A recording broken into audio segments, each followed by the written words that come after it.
और पुरुष को स्त्री कभी समझ में नहीं आ पाती। इसलिए पुरुष निरंतर अनुभव करता है कि स्त्री बेबूझ है, समथिंग मिस्टीरियस, कुछ है जो छूट जाता है। वो क्या है जो छूट जाता है?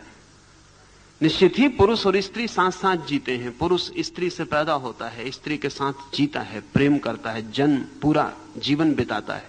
फिर भी क्या है जो स्त्री के भीतर पुरुष के लिए अनजान और अपरिचित रह जाता है? वही अनजान और अपरिचित तत्व का नाम लाओस से कह रहा है फेमिनिन मिस्ट्री, घाटी का रहस्य, अंधकार का रहस्य, निषेध की खूबी। क्या है स्त्री के भीतर?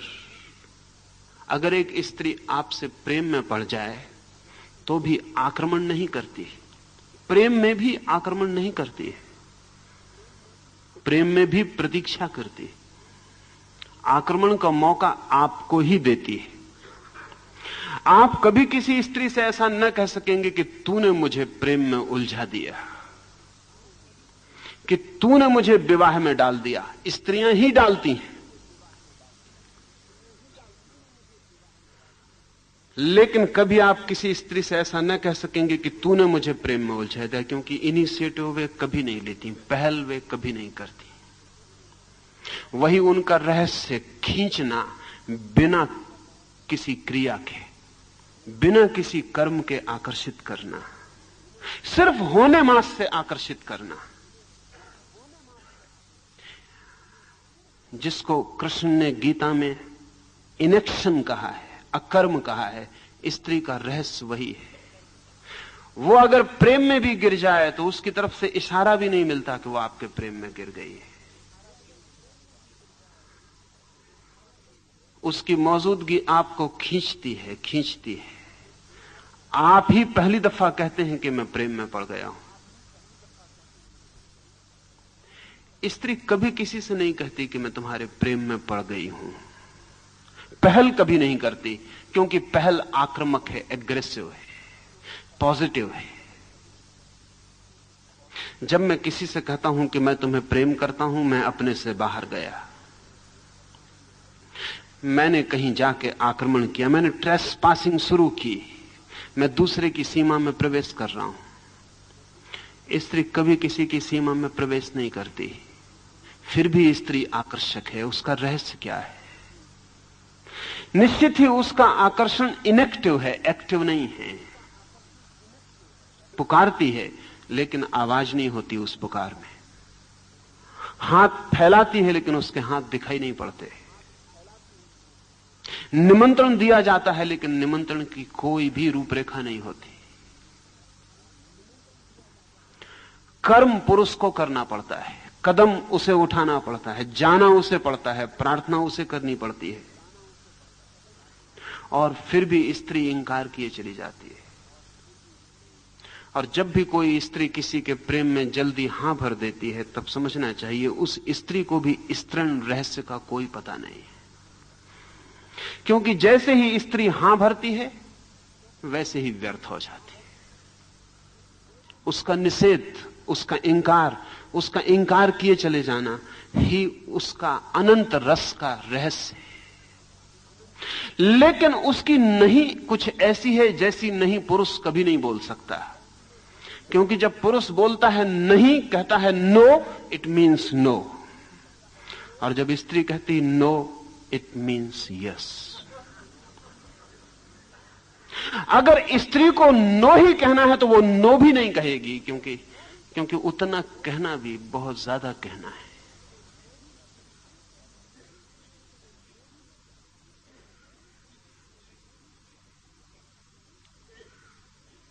मुल्ला नसरुद्दीन एक युवती के प्रेम में पड़ गया है। बहुत परेशान घर आके अपने पिता को कहा है, चिंतित उदास है। तो पिता ने पूछा है इतना चिंतित क्यों है नसरुद्दीन? नसरुद्दीन ने कहा कि मैं बड़ी मुश्किल में पड़ गया।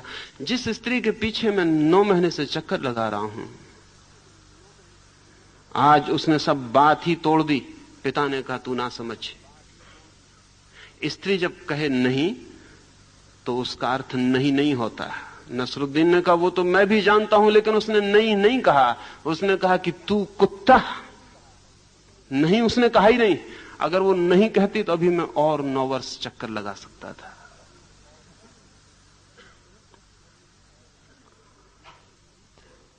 उसने नहीं भी नहीं कहा है, उतना भी रास्ता नहीं छोड़ा है।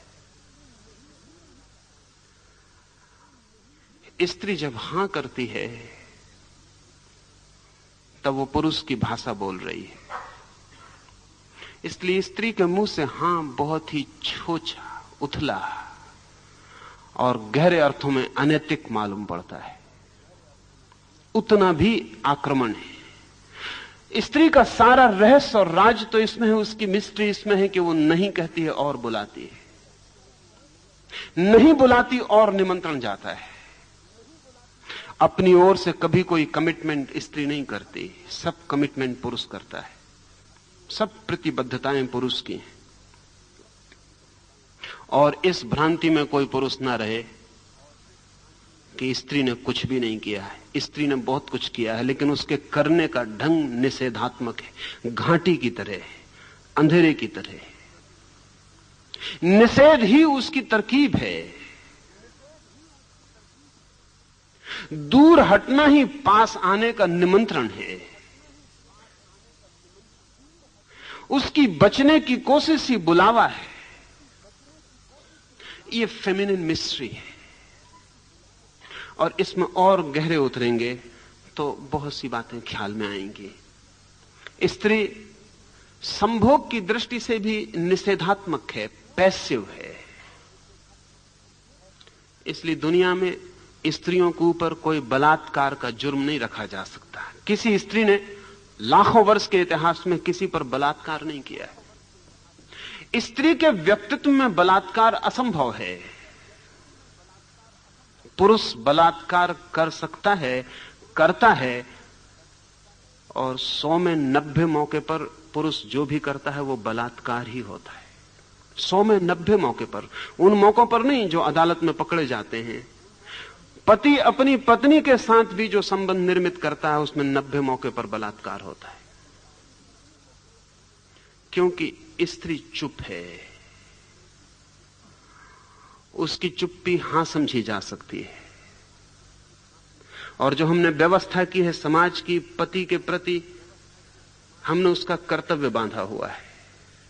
पति उससे प्रेम मांगे तो वो चुप होकर दे देती है, लेकिन अगर उसके भीतर उस क्षण प्रेम नहीं था तो पति का ये प्रेम बलात्कार होगा। लेकिन पुरुष बलात्कार कर सकता है, क्योंकि पुरुष का पूरा व्यक्तित्व आक्रामक, एग्रेसिव है, हमलावर है।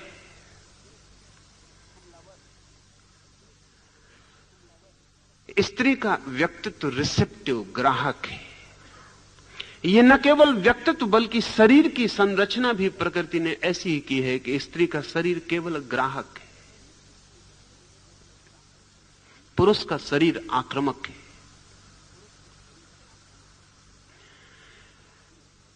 लेकिन सृजन होता है स्त्री से, जन्म होता है स्त्री से। आक्रमण करता है पुरुष, जो कि बिल्कुल संयोगिक है, जिसके बिना चल सकता है, और जन्म होता है स्त्री से जो केवल ग्राहक है। वैज्ञानिक कहते हैं जब भी कहीं जन्म होता है तो अंधेरे में, बीज फूटता है तो जमीन के अंधेरे में। रोशनी में ले आओ और बीज फूटना बंद कर देता है। एक व्यक्ति जन्मता है तो मां के गर्भ के अंधकार में, निपट गहन अंधकार में। प्रकाश में ले आओ, जन्म मृत्यु बन जाती है। जीवन में जो भी पैदा होता है सूत्र रहस्य का, वो सदा अंधकार में, गुप्त और छिपे हुए जगत में होता है। और गुप्त वही हो सकता है जो एग्रेसिव ना हो, आक्रामक ना हो। जो आक्रामक है वो गुप्त कभी नहीं हो सकता। इसलिए पुरुष के व्यक्तित्व में सतह बहुत होती है, गहराई नहीं होती उतनी। स्त्री के व्यक्तित्व में सतह बहुत कम होती है, गहराई बहुत ज्यादा होती है। और यही कारण है कि पुरुष जल्दी थक जाता है और स्त्री जल्दी नहीं थकती। आक्रमण थका देगा। इसलिए पुरुष वैश्याएं नहीं हो सकी, क्योंकि कोई पुरुष वैश्या नहीं हो सकता। एक संभोग थक जाएगा। स्त्री वैश्या हो सकी, क्योंकि 50 संभोग भी उसे नहीं थका सकते। वो सिर्फ रिसेप्टिव है, वो कुछ करती ही नहीं। इसलिए एक अनोखी घटना घटी कि पुरुष वेश्याएं नहीं हो सकी, स्त्रियां वेश्याएं हो सकी। पुरुष बलात्कारी हो सके, स्त्रियां बलात्कारी नहीं हो सकी। पुरुष गुंडे हो सके, स्त्रियां गुंडे नहीं हो सकी। लेकिन स्त्रियां वेश्याएं हो सकी, पुरुष वेश्याएं नहीं हो सके। और कारण कुल इतना है कि पुरुष का सारा व्यक्तित्व आक्रामक है। जो आक्रमण करेगा वो थक जाएगा। ये जान के आप हैरान होंगे कि जब बच्चे पैदा होते हैं तो 100 लड़कियां पैदा होती हैं तो 116 लड़के पैदा होते हैं। प्रकृति संतुलन को कायम रखती है क्योंकि पुरुष कमजोर है। हम सब यही सोचते हैं कि पुरुष बहुत शक्तिशाली है, वो सिर्फ पुरुष का ख्याल है। पुरुष कमजोर है इसलिए 116 लड़के पैदा करने पड़ते हैं और 100 लड़कियां, क्योंकि 14 वर्ष के होते होते 16 लड़के मर जाते हैं और लड़के और लड़कियों का अनुपात बराबर हो जाता है। 16 लड़के एक्स्ट्रा, अतिरिक्त, स्पेयर प्रकृति को पैदा करने पड़ते हैं, क्योंकि पता है कि 16 लड़के 100 में से 14 वर्ष की उम्र पाते पाते मर जाएंगे। स्त्रियों की औसत उम्र पुरुषों से ज्यादा है, 5 वर्ष। अगर पुरुष 70 साल जीता है तो स्त्रियां 75 साल जीती हैं। और स्त्रियां जितना श्रम उठाती हैं शरीर से, क्योंकि एक बच्चे को जन्म देने में जितना श्रम है उतना एक एटम बम को जन्म देने में भी नहीं है।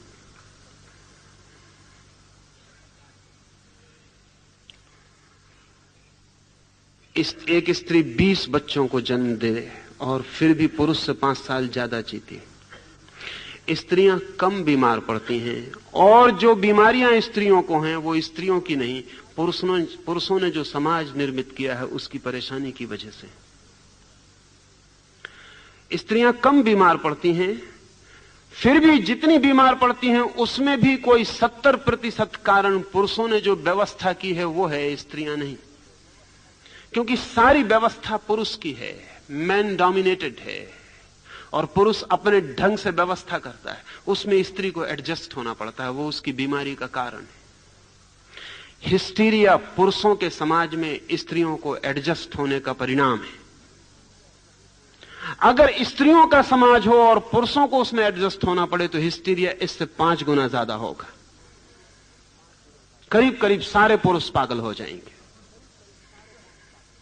वो स्त्रियों का रेसिस्टेंस है, प्रतिरोधक शक्ति है कि वो सब पागल नहीं हो गई हैं। फिर भी स्त्रियां आपको क्रोधी दिखाई पड़ती हैं, ईर्ष्यालु दिखाई पड़ती हैं, उपद्रव, कलह 24 घंटे वो जारी रखती हैं। उसका कुल कारण इतना है कि वे जो होने को पैदा हुई हैं, समाज उनको वो नहीं होने देता और कुछ और करवाने की कोशिश करता है। उससे उनकी सृजनात्मक शक्ति विध्वंस की तरफ, परवर्षण की तरफ, विकृति की तरफ चली जाती। और पुरुषों ने स्त्रियों को इतना दबाया और इतना सताया तो आमतौर से लोग समझते हैं, स्त्रियां भी यही समझती हैं कि स्त्रियां कमजोर थीं इसलिए पुरुषों ने इतना सताया। मैं आपसे कहना चाहता हूं, जो जानते हैं वो कुछ और जानते हैं। वो ये जानते हैं कि स्त्रियां इतनी शक्तिशाली थीं कि अगर न दबाई गई होती तो पुरुषों को उन्होंने कभी का दबा डाला होता। उनको बचपन से ही दबाने की जरूरत है, नहीं वो खतरनाक सिद्ध हो सकती है।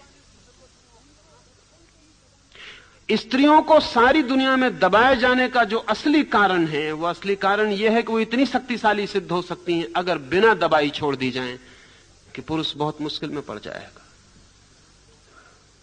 इसलिए उन्हें सब तरफ से रोक देना जरूरी है और बचपन से रोक देना जरूरी है। और रुकावट करीब करीब वैसी है जैसे चीन में हम स्त्रियों को लोहे के जूते पहना देते थे, फिर उनका पैर बड़ा नहीं हो पाता था। फिर वे स्त्रियां दौड़ नहीं सकती थीं, चल नहीं सकती थीं, ठीक से भाग नहीं सकती थीं। सच तो यह है उन्हें सदा ही पुरुष के कंधे के सहारे की जरूरत थी।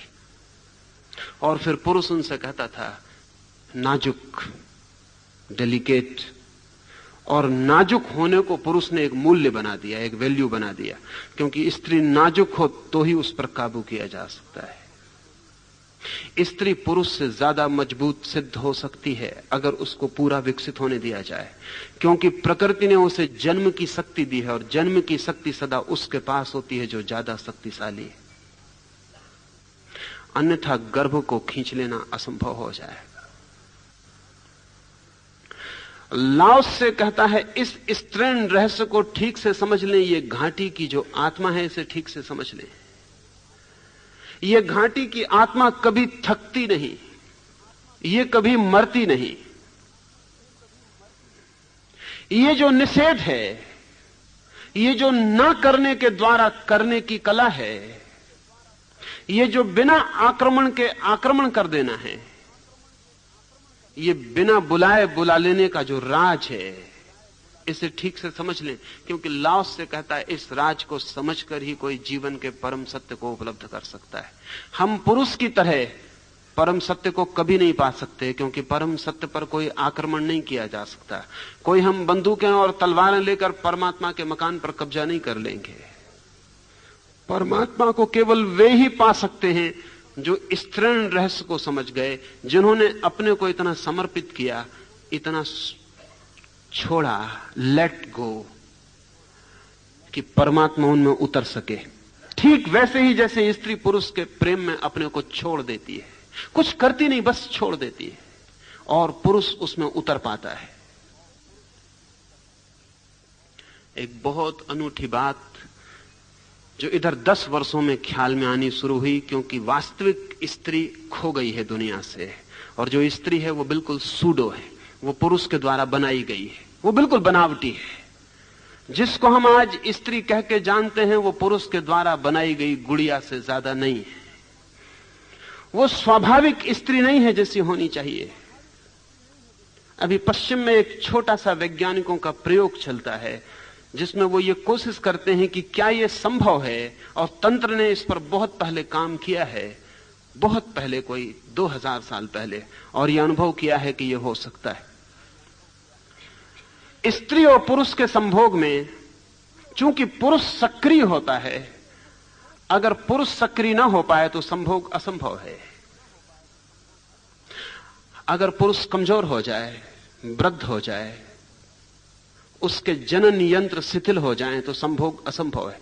लेकिन अभी पश्चिम में 10 वर्षों में कुछ प्रयोग हुए हैं गहरे, जिनमें वो कहते हैं कि अगर पुरुष की जननेंद्रिय बिल्कुल शिथिल और क्षीण, शक्तिहीन हो जाए तो भी फिक्र नहीं। स्त्री अगर उस पुरुष को प्रेम करती है तो सिर्फ स्त्री जननेंद्रिय के पास पहुंच जाने पर स्त्री की जननेंद्रिय पुरुष की जननेंद्रिय को चुपचाप अपने भीतर खींच लेती, पुरुष को प्रवेश की भी जरूरत नहीं है। अगर स्त्री का प्रेम भारी है तो उसका शरीर ऐसे खींच लेता है जैसे खाली जगह में हवा खींच के आ जाए। ये बहुत हैरानी का तथ्य है। और अगर ऐसा नहीं होता तो उसका कुल कारण इतना है कि स्त्री प्रेम नहीं करती है उस पुरुष को, इसलिए उसका शरीर उसे खींचता नहीं, और इसलिए पुरुष जो भी कर रहा है वो बलात्कार है। अगर स्त्री प्रेम करती है तो खींच लेगी, उसका पूरा बायोलॉजिकल, उसका जैविक यंत्र ऐसा है कि वो व्यक्ति को अपने भीतर खींच लेगी। लाओस से कहता है ये स्त्री का रहस्य है कि बिना कुछ किए वो कुछ कर सकती है, बिना कुछ किए। पुरुष को कुछ भी करना हो तो करना पड़ेगा। धर्म का रहस्य भी स्त्रीण है। अगर कोई परमात्मा को पाने जाए तो कभी ना पा सकेगा, और कोई केवल अपने हृदय के द्वार को खोलकर ठहर जाए तो परमात्मा यहीं और अभी प्रवेश कर जाता है। दूर दूर खोजे कोई, अनंत की यात्रा करे कोई, भटके जन्मों जन्मों तक, तो भी परमात्मा को नहीं पा सकेगा। क्योंकि परमात्मा को पाने का राज ही यही है कि हम रिसेप्टिव हो जाएं, एग्रेसिव नहीं। हम अपने को खुला छोड़ दें, हम सिर्फ राजी हो जाएं कि वो आता हो तो हमारे द्वार दरवाजे बंद ना पाए। हमारा प्रेम इतना ही करे कि वो एक पैसिव अवेटिंग, एक निष्क्रिय प्रतीक्षा बन जाए। स्त्री जन्म जन्म तक अपने प्रेमी की प्रतीक्षा कर सकती है, पुरुष नहीं कर सकता। पुरुष प्रतीक्षा जानता ही नहीं है। पुरुष के मन की जो व्यवस्था है उसमें प्रतीक्षा नहीं है। उसमें अभी और यहीं इंस्टेंट सब चाहिए। इंस्टेंट काफी भी, इंस्टेंट सेक्स भी, अभी। इसलिए पुरुष ने विवाह ईजाद किया, क्योंकि विवाह के बिना इंस्टेंट सेक्स अभी संभव नहीं है।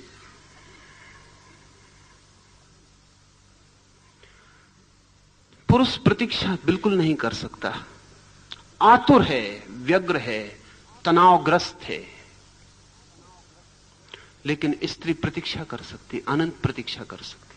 इसलिए जब इस मुल्क में हिंदुओं ने पुरुषों को विधुर रखने की व्यवस्था नहीं की और स्त्रियों को विधवा रखने की व्यवस्था की, तो यह सिर्फ स्त्रियों पर जाति ही नहीं थी, ये स्त्रियों की प्रतीक्षा के तत्व की समझ भी इसमें थी। एक स्त्री अपने प्रेमी के लिए पूरे जन्म, अगले जन्म तक के लिए प्रतीक्षा कर सकती, ये भरोसा किया जा सकता, लेकिन पुरुष पर यह भरोसा नहीं किया जा सकता।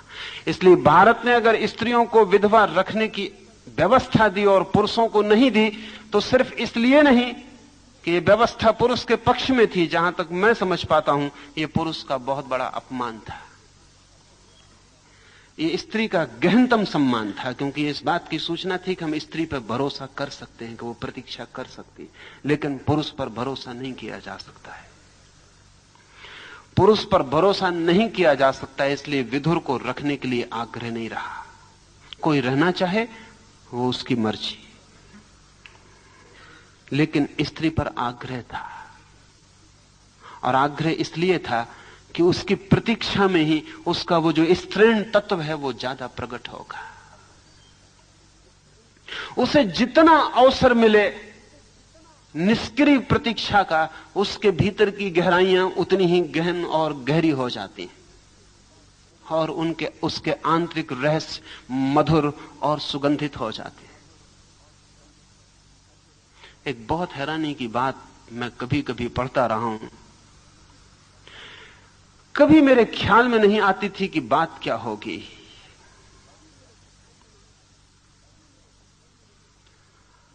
कैथोलिक प्रीस्ट के सामने लोग अपने पापों की स्वीकृतियां करते हैं, कन्फेशन करते हैं। अनेक कैथोलिक पुरोहितों का यह अनुभव है कि जब स्त्रियां उनके